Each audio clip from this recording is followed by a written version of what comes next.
Into his home and machine-gunned Moïse in his bedroom, killing him and critically injuring his wife. Usually, when a sitting head of state is murdered, it's an act of terrorism or war. But evidence has emerged that may show Moïse was killed because he was launching an investigation into high-profile Haitian drug traffickers with political connections.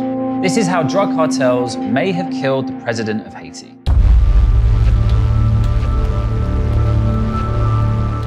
Immediately after the shooting, a vicious fight broke out between police and the assassins on the streets of Haiti's capital, Port-au-Prince. Eventually, Haitian police arrested 18 Colombian mercenaries, along with 2 Haitian Americans. Another 3 Colombians were killed, and 5 are still thought to be at large. What does it say about a country when the president, in his own home, is killed? We're doing our best, but it's not easy for us. This is not the army. That kind of battle that having place here is, I think it's something that might be controlled by an army. At the time, many people assumed this was simply a political assassination. However, it then emerged that Moïse was compiling a list of Haitian drug traffickers, and he was reportedly about to turn the list over to US authorities. The Colombian mercenaries have apparently admitted that retrieving this list was a top priority. And Moïse's widow Martine, the only surviving witness of the assassination, has since gone public in interviews seemingly backing this up. Face down and bleeding, she thinks about a dozen men ransacked the room looking for something specific.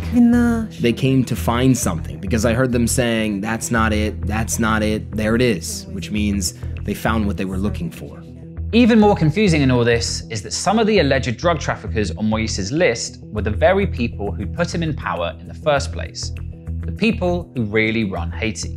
Moïse's predecessor as president was Michel Martelly, a popular singer who used his celebrity status to win the presidency in 2011. It was Martelly who handpicked Moïse to be his successor. Under the Constitution, Haitian presidents are not allowed to run for consecutive terms. They can run again, they just have to step down for 5 years. Moïse was going to be the bench warmer, essentially. This all seemed to be broadly going to plan until early 2021, when rumors of an alleged coup made Moïse dramatically change policy. There's at least 1, possibly 3 airstrips there. In the May to June period, several thousand kilos of cocaine actually landed in that airstrip. They'd never seen anything like it before. These airplanes were coming in from Colombia and Venezuela, and they thought that Moïse was in on it. Moïse was livid, starts calling everybody up, and starts to try to close down this airstrip. The problem was that some of these drug trafficking operations were allegedly run by powerful people very close to Martelly. This is Charles Kiko Saint-Remy. He's a Haitian businessman with interests in everything from hotels to eel fishing.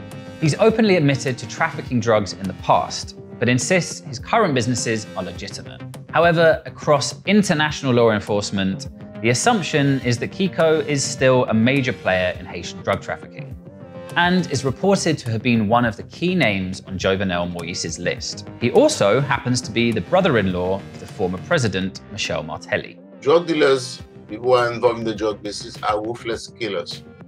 They don't play around. So a lot of people become very afraid of Kiko Saint-Remy. And they couldn't challenge him because, after all, his brother-in-law was the president. What's perhaps most suspicious about the assassination in July is that Moïse's own security team didn't fire a single shot. They stood down and let the assassins through. Why do you think that guard tower was unmanned? It was like a routine. So sometimes they have people, so sometimes they don't. So. Just luck of the draw that night? Seems a little strange, no? Well, I don't know. This is Dimitri Herard, who was head of President Moïse's security detail. Dimitri Herard is one of the chief police officers who runs the presidential palace security. Moïse never trusted him. Moïse would constantly say, like, these people are traitors, I don't want to talk to them. And these are the people who are in charge of the president's security, right? Forces stood aside, assassination unfolded, and Dimitri basically didn't lift a finger to save the president. He used to work for President Martelly, and has been reported to have been spying on Moïse directly for Kiko. But Herard, the head of the president's security team, also happens to be a major suspect in one of the biggest drug trafficking cases in Haitian history. He was reported to have used police vehicles to transport vast quantities of cocaine and heroin. in a case also involving Kiko. Harad has now been detained by authorities, with Colombian police reporting that he visited the country several times in the past year, leading to suspicions that he recruited the mercenary squads. But the case gets even murkier. It's since turned out that at least one of the Haitian-American suspects detained after the assassination was a former DEA informant. And video has emerged showing that the gunman actually gained access to his home by claiming to be DEA themselves.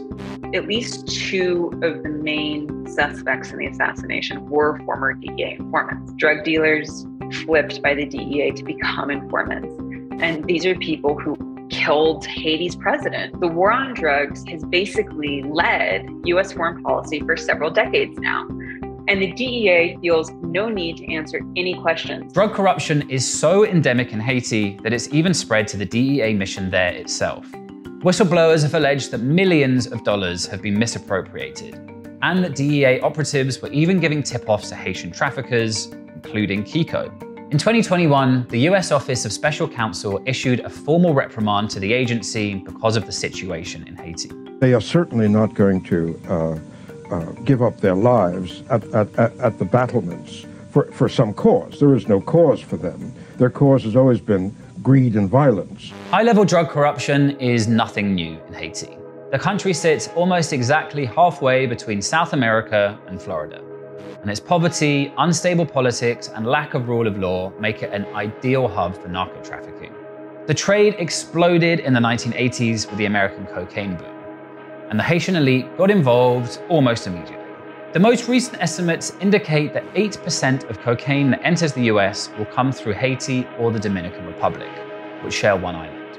Since the 1990s, the drug business in Haiti has become the #1 business.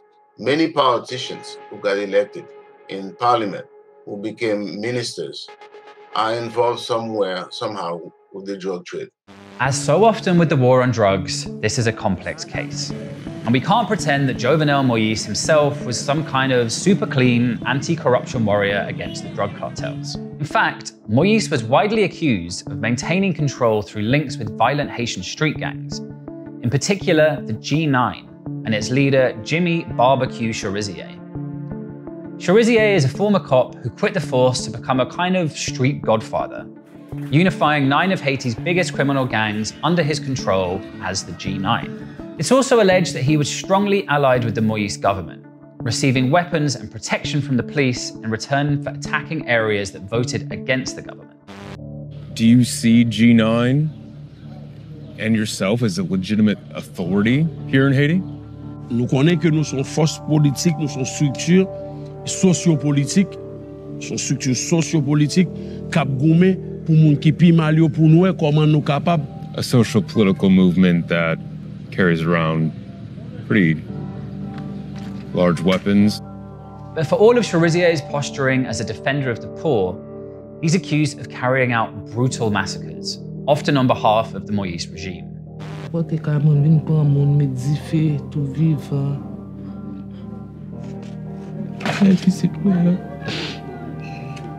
Pile balle, nan lem pou m'retourner vin prendre quand vin prendre retour rentrer là ou quoi.